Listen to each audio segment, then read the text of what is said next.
मी अरुण खोडके. शिवचिंतन, शिवरायांची महत्त्वाकांक्षा किती जबरदस्त होती याचा उल्लेख मुंबईकरांच्या इसवी सन 1678च्या एका पत्रामध्ये सापडतो. त्यामध्ये मुंबईकर लिहितात, शिवाजीराजे कोकणातील अत्यंत दुर्गम असलेला किल्ला रायगड येथून निघून गेले. पावसाळ्यानंतर 20,000 स्वार व 40,000 पदाती घेऊन ते कर्नाटक स्वारीवरती गेले. त्या बाजूला तेलंगणातील जिंजी आणि तंजावर हे 2 किल्ले होते.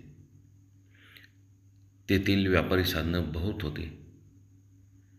स्पेनमध्ये ज्याप्रमाणे शिजर आला त्याने पाहिले आणि जिंकले, तद्वत शिवाजीराजांचा पराक्रम होऊन तेथून त्यांनी अमर्याद संपत्ती त्यांना मिळाली व पुढील युद्धाचा यशस्वी कार्यक्रम पुरा करण्यास त्यांना साधने प्राप्त झाली.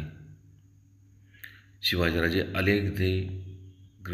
अलेक्झांडर द ग्रेट इतकेच शूर होते, कारण पूर्वी त्यांनी आपले मोंगलापासून 8 महिन्यात गेलेले किल्ले परत जिंकले.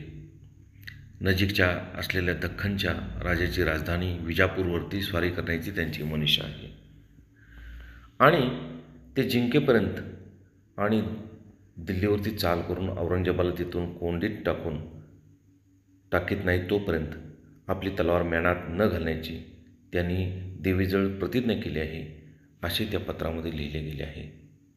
एवढी जबरदस्त महत्त्वाकांक्षा शिवरायांची होती. बहुत काय बोलणे. राम कृष्ण हरी.